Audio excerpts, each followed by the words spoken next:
Ciao a tutti et benvenuti in questa nuova lezione di italiano. Dans cette vidéo, je vous explique les adjectifs démonstratifs en italien. Gli aggettivi dimostrativi. On a deux formes possibles, les adjectifs démonstratifs de proximité et d'éloignement.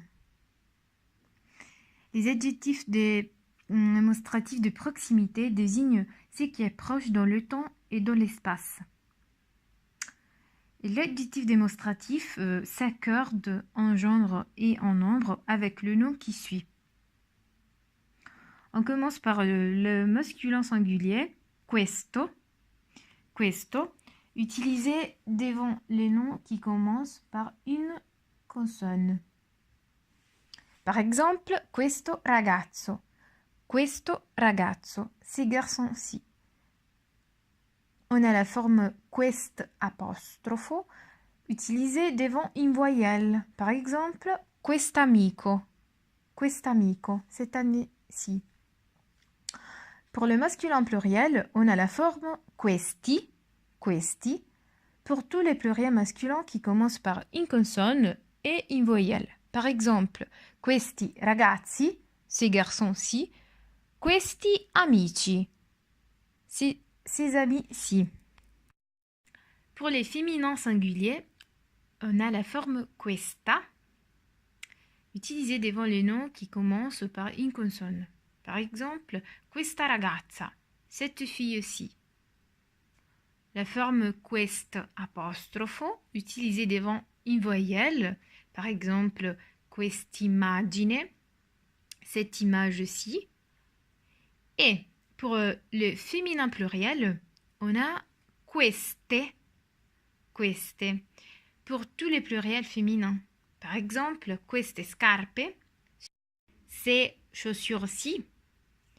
Et queste occasioni, ces occasions-ci.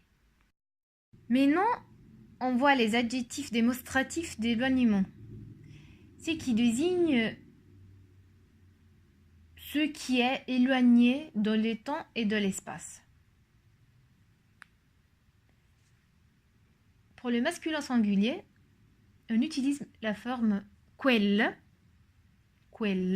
devant une consonne. Par exemple, quel ragazzo, ce garçon-là.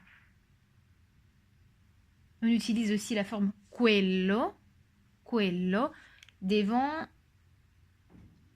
S plus une consonne et devant le groupe PS, GN, X, Y, Z. Par exemple, quello stadio, ce stade-là. Quello zaino, ce sac-là. Quello psicologo, ce psychologue-là. On a aussi la forme quel apostrofo utilisée devant une voyelle. Par exemple, quell'amico, cet ami-là. Pour le masculin pluriel, on utilise la forme quei devant une consonne. Par exemple, quei ragazzi, ces garçons-là. On utilise aussi la forme quegli devant le S plus consonne, devant PS, GN, X, Y, Z, et devant une voyelle. Par exemple, quegli stadi, ce stade-là, quegli zaini, ce sac-là.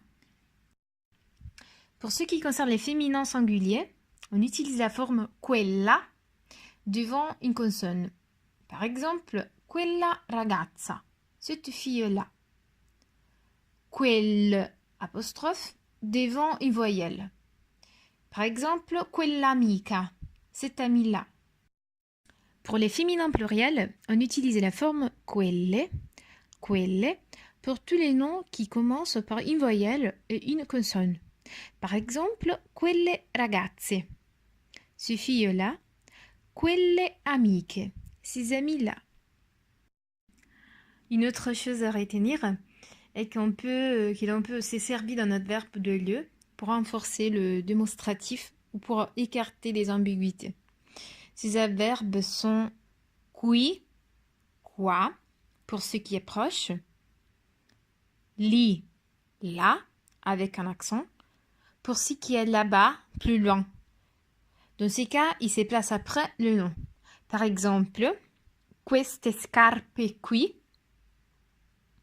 ces chaussures-ci, quelle scarpe lì ou là, ces chaussures-là. Et voilà, pour terminer, je vous laisse quelques phrases à compléter avec le bon démonstratif. Je vous laisse les solutions de l'exercice juste en bas de la vidéo. J'espère que cette vidéo vous a plu et que vous l'avez trouvée utile. On se voit la semaine prochaine avec une autre vidéo. Et si vous aimez ma chaîne, n'hésitez pas à vous abonner pour rester toujours au courant de mes prochaines vidéos. Grazie a tutti e ciao!